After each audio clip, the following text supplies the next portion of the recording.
Mysterious young woman, a teenage girl whose life story seized the imagination of millions. If only it were true. Lonelygirl15, as she's called, went from nothing to an internet phenomenon before she was unmasked. And now she and her creators have spoken to the magazine Wired and to us in their first television interview. ABC's Bill Weir reports from Los Angeles. Hi. This is the face that launched a million clicks. Her name is Bree. That's a juicer for juicing things. She is 16, and she spent the summer slowly pouring out her heart onto the internet from a bedroom somewhere in America. I talked to my parents last night. She is homeschooled by strict parents and isn't sure whether her friend Daniel likes her that way. She loves both her purple stuffed monkey and astrophysicist Richard Feynman. She can quote the poetry of E.E. Cummings and make faces like a complete goofball. All of which makes her an internet soulmate for the web-bound around the world. A girl next door with depth and just enough warm vulnerability to push her atop the clutter of YouTube.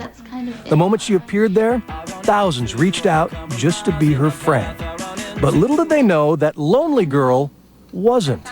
Cut? And Bree is complete fiction. I think we might have to cut this part. She is actually Jessica Rose, a 19-year-old fledgling actress from New Zealand. Her character is the creation of a doctor, Yes, is it? lawyer, and screenwriter. Welcome to Bree's bedroom, a.k.a. my bedroom. And her bedroom confessional is inside this Los Angeles bachelor pad. Anybody on Earth can upload a video to YouTube. There's no way of knowing the source. There's no way of knowing the intent. We were really scared after leaving the last motel. But Lonely Girl was not just a hoax or a cynical marketing ploy. These guys actually set out to redefine entertainment in the digital age. And there was something really compelling about somebody sitting in front of a camera and talking about their life. They checked into a hotel or something. Their vision, a tense mystery in the vein of the TV hit Lost, which would play out over months in the form of short video monologues and online chats. They wrote a script, arranged a casting call, and in walked a girl who had only been on 2 auditions in her life. You know, when Jessica walked in the door, we knew we had our Lonely Girl. What did you think at first? What was your first gut reaction? I'm just gonna go to the parking meter now and drive away. No offense, but you guys bring an actress in here, and you tell her you want her to do a movie on the internet. Right. It was tough. I mean, it was funny because at the time nobody really knew about YouTube, and of course internet video, you know, what the heck is internet video? It didn't even really exist in any capacity at that time. But he was just like, hey, I just wanna, let you know that we're not trying to scam you, and it's not porn. This is the lowest of low-budget Hollywood. Definitely. Absolutely. No budget. What would you say you spent on the first Lonely Girl production? I mean, very, essentially nothing. I mean, the webcam cost $130. They rigged up a broken desk lamp for light and went shopping at thrift stores and Target to turn the bedroom of a 27-year-old guy into that of a 16-year-old girl. This is my first video blog. 2 weeks after her debut, Bree went from a pretty face to a real person, describing the heartbreak after her parents refused to let her go for a hike with her friend Daniel. People looked at it and they said, oh, wow, here's a girl and she, I may not relate to her specific problems, but here is a problem that I really can relate to. Here's her, with her boyfriend, and even if I can't relate to that problem, I can relate to the angst. Within hours, that video registered 500,000 views. 500,000 hits. Yeah, it's amazing. That's the size of a good cable show audience. I know. It is. Yeah, and I knew those numbers going into it, so when that number came up, I was like, wow, this is amazing. This is taking. Yeah. The phenomenon grew. There were tribute sites and parody sites. A band in Montreal built an exact replica of her room for a music video.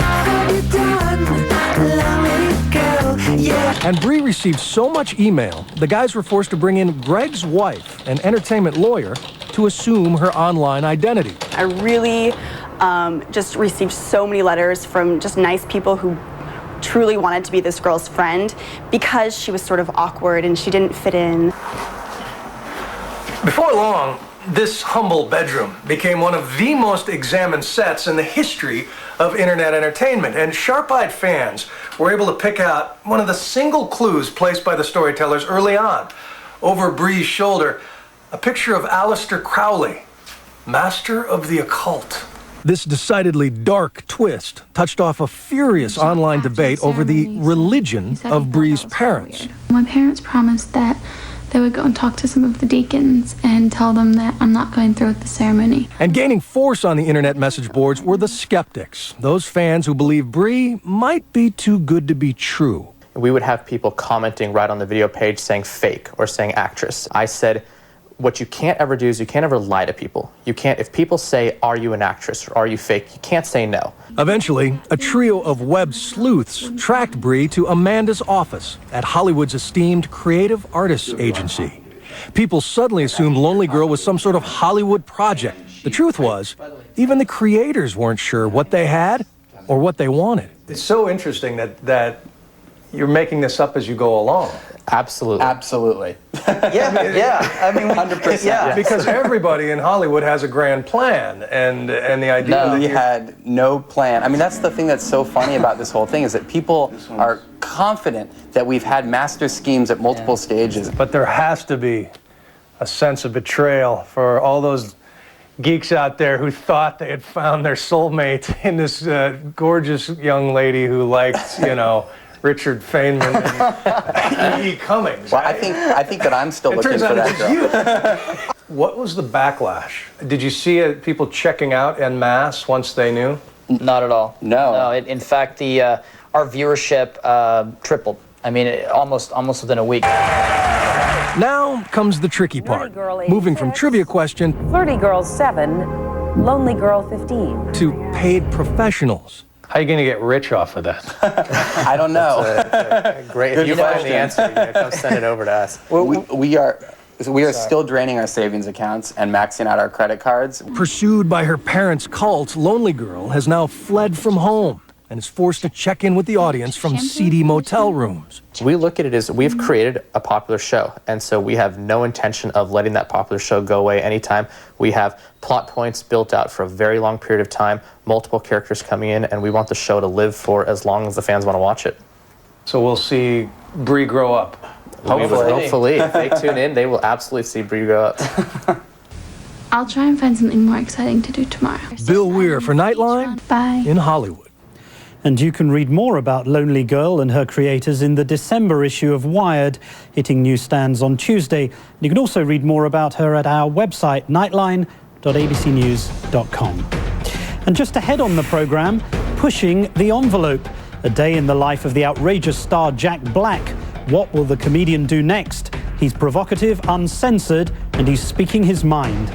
And James Blonde, the latest Hollywood effort to revise an old franchise by going back to the beginning. It's a sign of the